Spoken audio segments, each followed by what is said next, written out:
Camera to slowly bring myself back into view. How are you? How you doing there? How's life for you?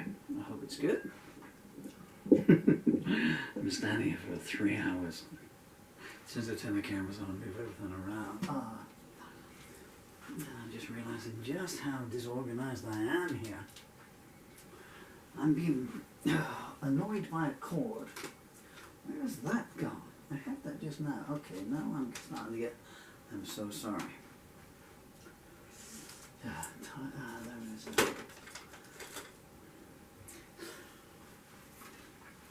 This is a song I wrote. When did I write this? I wrote this a while back. And I haven't attempted this since the recording session, actually. And I'm changing the chords around here a little bit. And it's been proving difficult because in my head I'm hearing the studio version. But I just wanted to take it down a little bit because it was a really fast number. And then we're playing the drums on, overdubbing the drums and thinking, oh my stars. And it's called Rumours of Passion, Visions of Dust. Which is the title track of the Rumours of Passion, Visions of Dust album, of course, whenever that came out. I wrote this in, goodness me, what the hell? I wrote this in 1992. That's a long time ago, isn't it? That's about 32 years. No, I cannot read the lyrics at all. I hate standing close. Anyway, so I'm going to put it into G, and there's one chord here. So I tell you in advance, when I'm coming down to the A, it's throwing my voice out. So I'm going to try a slow version of it. Hello, microphone, you want to be in the right place? 1, 2, 3, 4.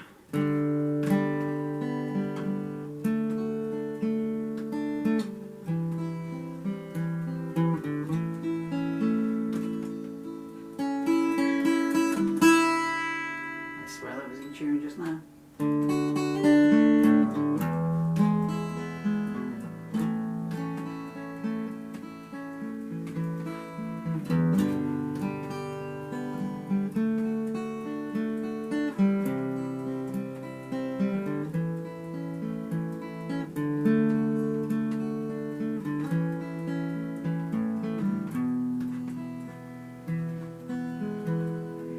You committed yourself. I went straight back into the A. You're not playing it in A. Strange, I haven't played it in 32 years and I'm going straight back into original music. Okay, right. Let's do it this way. 1, 2, 3, 4, 12.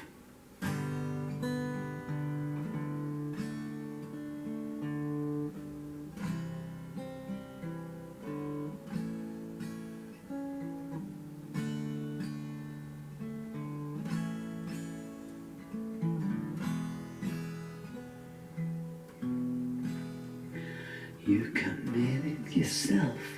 You put your life on the line. Put your trust in the wolves who told you everything's fine. You had no illusions. Now you got no shadow of doubt. You stood in the corner and watched trust slip away. You knew then and there you'd seen your last day. You burnt your mother's picture, but there's still no other way out. You stood on the docks and saw the Liberty ship sail. Were you wearing a blindfold when they showed you the Grail? Once you reached too high, you'd fall back to earth right on time.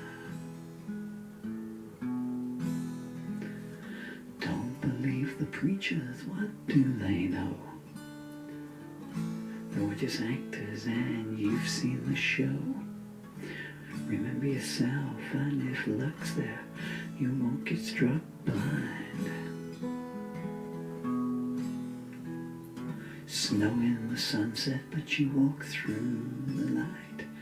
Were you driven by anger, by love, or by fright? I were searching, but neither of us knew quite what for.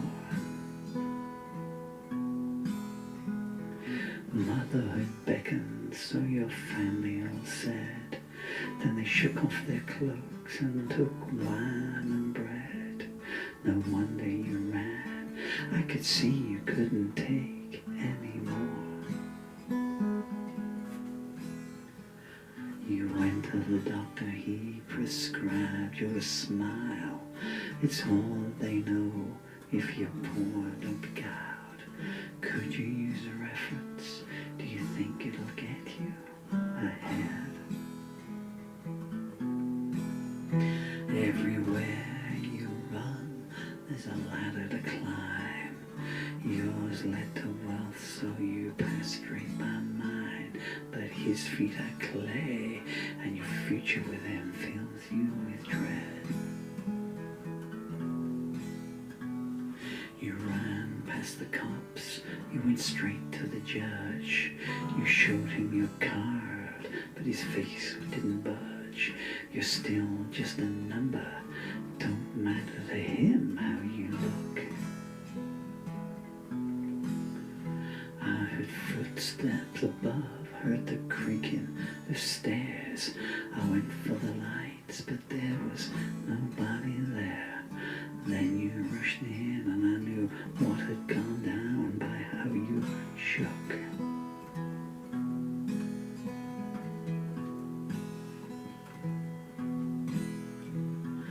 Nothing was open, you kept it close to your heart, but it all lay revealed when he tore you apart. I'm mourning for you then, I'm not so certain right now. I was past you already before you were even gone. I knew right away there'd be another dream coming along. I fell upwards it seems, but at the party I did the right bow. So many emotions and so many words, so many rumors, I don't know which I preferred. You said where you'd been, I'd been much further than that. You don't believe me, I guess that it's plain. You do what you want now, I'm not one to complain. When the last word comes down, you'll see I knew where you were at. Take me tomorrow or take him today. I don't care which, and if I did, would I say? How long have you got before all of your sunsets are gone? You can lay on the tears or you can run till you drop. Love don't come easy, when it does, it don't stop. When the desire play ends, you'll see how much you were shown.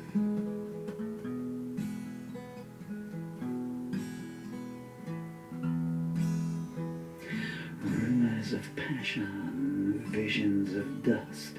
You were born with love, you were flattered by lust. But I won't change my offer. You take what you get or you pass. I'm not on your list and I'm glad in a way. If you called me up now, I don't know what I would say. I'll settle for silence, but I'll lend you a hand if you ask. If my name was in lights, would your thoughts be the same? If you took your own life, would I take some of the blame? I hope we don't find out there's some things we don't need to know. How deep will you search before you find what you need? Who's in your wake? Who will follow your lead? Is he just blind or too besotted with you to let go? I told you it's go time, but you wouldn't retreat. You wrote down your name and laid me out on the street. I still have my own time I didn't feel impelled to live yours. At the final submission, you had to buy your way out. You were too high to see, you were too low to shout. And these rumors of passion, these visions of dust, hurt us more.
Okay, that was the first time in 32 years. No, actually, that's wrong. I wrote it in 92.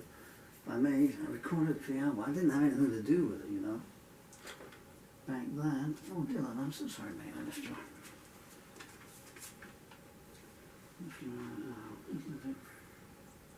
Your signature.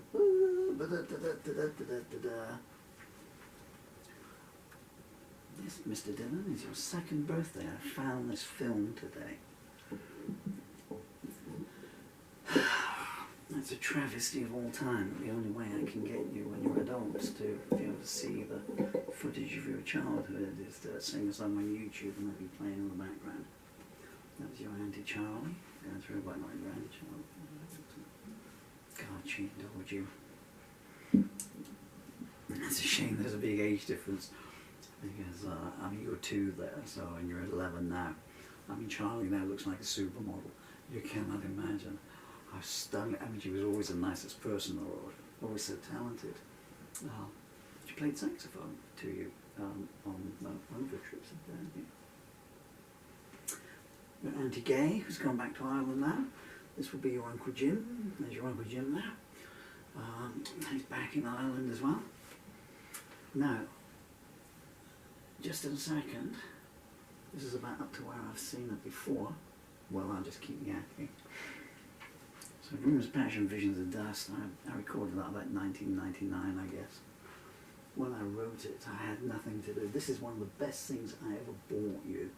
Really, really amazing thing. So you followed the lines, so you could do capitals and small letters. Did pronunciation. Oh, it was an amazing thing. Bernie's Velcro thing, yeah. Yeah, I wrote this, and what did you do with it? I wasn't going to play it live. Back then, you know, the early 90s, late 80s, early 90s.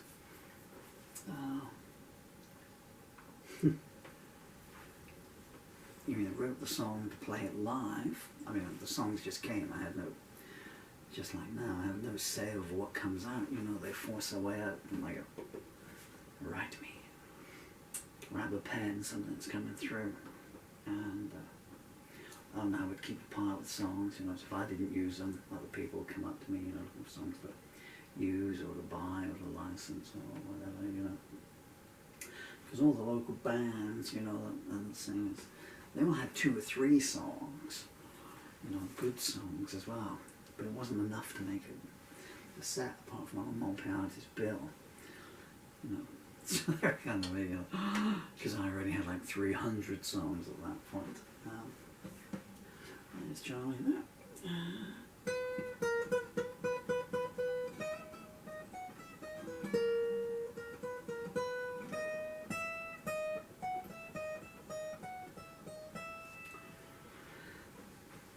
So then when I got the home studio installed upstairs, I think the first album I made was either Crystal Heart or Maybe Tomorrow. No, it's Maybe Tomorrow, Maybe Next Year. I only recorded that here, I didn't master it here. And they made it. I kept taking the hiss out of it. And they sent the, I sent the tape, I made the CD here and sent it off to be mastered and get the copies made up, and they sent it back for my approval. And they compressed it, they put so much Dolby or noise reduction on it, you know. They sent me a note saying, you know, we've done our best to get the hiss out of it. And I had to write back and say, it's meant to be like that. I recorded it like that because, you know, in my ears I wanted it to be kind of basement tapey. So when I recorded it with an open mic. So I had a vocal mic and I had a room mic like that, which I still do now, decades later. So you get that room hiss, field recordings, I believe they call them in this day and age. That's going back to Alan Lomax's time, you know, 1932 American chain gang stuff. There you are, Dylan. There we are. I noticed this afternoon. This was the day you got Doggy. I'm hoping you've still got him now.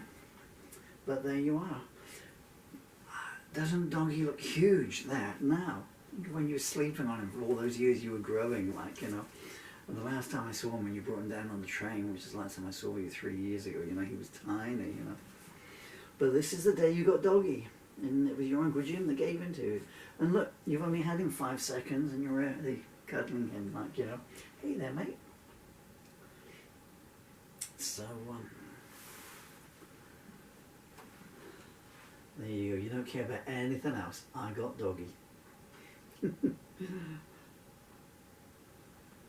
I'm really glad I found this. I keep saying tape. This film today. It was on a USB stick and I didn't even know it was there, I swear. You know. That's, and I hope that one day you'll be able to see this. I was telling you about the song, wasn't I? Yeah. So then when I got the home studio with it, oh yeah, so I mastered, maybe tomorrow, maybe next year. And so I had to send it back and tell them to leave all the hiss in the background, you know. It's like, in the background I was playing, you know. But I wanted it like that kind of ethereal thing. I didn't use it for any of the others. And then I thought, the hell with it, I'll press up my own discs in future. So I did it that way. And did it all here. The second album must have been Crystal Heart. And so I'm still writing frantically. And at the same time, you know, because there was money in it, you know, this was the thing. Up until then, you'd had to make a 4-track tape that you would take to gigs with you. And you'd sell it for like 50p and stuff, you know. And no one ever listened to it. You know, they listened to the first few bars. So all the other bands were out playing their sets and selling a 4-track cassette single, you know, at the end of their gigs and stuff. I was selling 75-minute CDs, and you know, the money was rolling in, you know, and stuff. Little did we know that we were inventing streaming and killing